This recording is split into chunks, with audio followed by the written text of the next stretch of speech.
BFM Business, Intégral Placement, idée de placement. Vos placements peuvent aussi trouver leur sujet dans les biens tangibles et le vin peut en faire partie. Angélique de Langsin est avec nous. Bonjour Angélique. Bonjour Cédric. La directrice générale déléguée d'Ideal Wine, rentrée de septembre qui est traditionnellement marquée par l'ouverture des nombreuses foires au vin avec calendrier dans les grandes surfaces, en ligne, etc. Est-ce que c'est incontournable une foire au vin dans le monde du placement ? Parfaitement incontournable.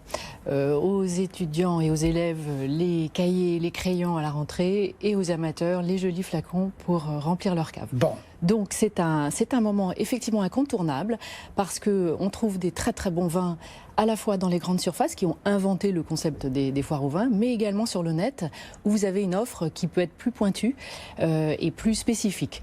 Chacun de ces circuits en fait propose des sélections qui reflètent à la fois les nouvelles tendances de consommation et l'ADN des sites ou des enseignes qui proposent ces vins. Et quelles sont les principales tendances ? Je dirais que la principale, une des plus marquantes pour cette année, c'est la diminution de la part des vins de Bordeaux dans l'offre de foire au vin. Et c'est une diminution que l'on retrouve de façon un petit peu générale. Nous-mêmes, au niveau de notre plateforme d'enchères sur Ideal Wine, nous avons déjà constaté cette diminution de la part des Bordeaux qui représentait environ 50% des ventes il y a encore une petite année. Cette part en volume est tombée à 33%. C'est pas vraiment une diminution général, c'est plus sur un marché qui augmente beaucoup. En fait, la part de Bordeaux est restée stable. Donc la progression, elle se fait au Ça veut dire qu'il faut oublier, entre guillemets, je mets beaucoup de guillemets autour d'oublier, mais qu'il faut oublier Bordeaux ? Surtout pas. Je dirais même que c'est l'inverse. Bordeaux n'a peut-être jamais été aussi attractif que... Bordeaux attractif, ça colle pas ensemble, c'est... Alors, vous êtes un petit peu victime des préjugés que Bordeaux peut offrir, puisque vous avez peut-être une cinquantaine de marques qui ont une image de vin cher et qui masquent complètement la forêt des 6000 propriétés bordelaises qui font des vins formidables. Alors donc, il ne faut surtout pas oublier Bordeaux pour trois raisons.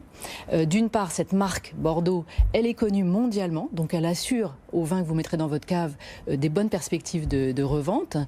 Deuxièmement, les vins de Bordeaux sont des vins de longue garde et ça, en matière de placement, c'est un des critères absolument essentiel. Et dernièrement, troisième point, vous avez des efforts qualitatifs qui ont été faits dans l'ensemble des propriétés qui sont absolument colossaux. C'est peut-être une des régions qui a le plus progressé ces dernières années. Alors au plus haut niveau, vous avez cette année l'emblème, c'est le château Figeac qui est en train de faire une véritable révolution. Mais à tous les niveaux de la gamme des vins, vous avez des très belles progressions. Voilà pour Bordeaux. Quelle autre région en progression ? J'imagine que de Bordeaux, on file en Bourgogne ? Alors la Bourgogne, effectivement, est peut-être aujourd'hui la plus attractive des régions, celle qui fait le plus rêver les amateurs du monde entier. Pour autant, attention, c'est vrai que les foires au vin regorgent de vins de Bourgogne, mais il faut être extrêmement attentif sur la qualité des vins qui sont proposés. Bon, comment on s'y repère justement pour pas se faire avoir, on va dire ? Alors, c'est vrai que le placement vin est tout sauf un placement de néophyte. Donc, il est impératif de se renseigner. Vous avez des magazines comme Le Point qui ont été vraiment précurseurs dans l'identification des très belles affaires à réaliser en foire au vin. La Revue du Vin de France aussi. Donc, il faut se renseigner au niveau des revues spécialisées. Il faut également consulter les guides pour repérer les domaines montants. Le guide Béthane de Sauve qui vient de sortir notamment est un très très bon sourceur de nouveaux domaines. Et donc en fait, voilà, se renseigner... Oui, on ne fait pas ça en 24 heures en poussant son caddie, quoi. Non, surtout pas. Bon, outre la lecture des guides, des revues, vous avez quelques règles, vous, pour ne pas se rater, pour effectuer finalement de bons achats en foire au vin ? Oui, alors il y a 3 règles. La première, c'est de privilégier des millésimes de garde. Bien connaître ses années, région par région, savoir quelles sont les bonnes années. Parce que vous savez quand vous achetez, mais vous ne savez pas quand vous allez pouvoir revendre. Et le placement vin, c'est pas un placement de court terme. Vous avez des frais importants à l'achat et à la revente. Donc vous allez garder vos vins pendant minimum 8 à 10 ans pour en obtenir une bonne valorisation. La deuxième, c'est de bien répartir vos achats. Alors je dirais, il y a une règle des 3 tiers qui peut être respectée, enfin qui est intéressante à respecter dans le cadre du placement vin. Premier tiers, vous le consacrez à des vins de Bordeaux. C'est c'est le fond de la cave, ce sont les valeurs pères de famille qui vont se valoriser doucement mais sûrement. Deuxième tiers, vous allez le consacrer, vous allez chercher les belles signatures de Bourgogne et de la vallée du Rhône. Et avec le troisième tiers, vous allez diversifier, peut-être prendre un petit peu plus de risques en allant vers des régions qui montent beaucoup d'ailleurs, comme la Loire, le Languedoc, le Jura, les vins étrangers. Le Jura, oui. Le Jura, bien sûr, surtout depuis quelques mois. Et donc ça, c'est la répartition. Troisième règle, il faut impérativement préparer vos achats, comparer les prix.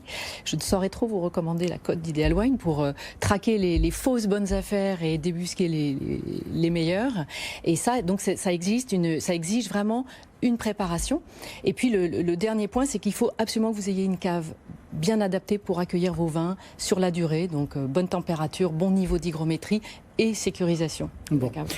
Juste dernière question, quelle tranche de prix il faut viser pour un vin d'investissement? On précise, on est vraiment dans le vin d'investissement, là, pas dans le vin de consommation. Hein. Oui. Alors, je dirais que ça dépend de la place dont vous disposez pour accueillir ces vins que vous destinez au placement. Au passage, je précise que les vins que l'on appelle des vins de placement, vous devez les choisir dans un objectif qui devrait être de les consommer un jour.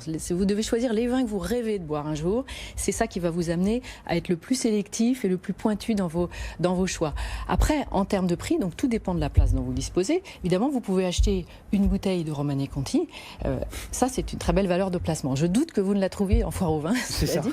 Mais à partir de 15-20 euros, vous avez énormément de vins qui sont parfaitement éligibles au placement, et ce, dans toutes les régions.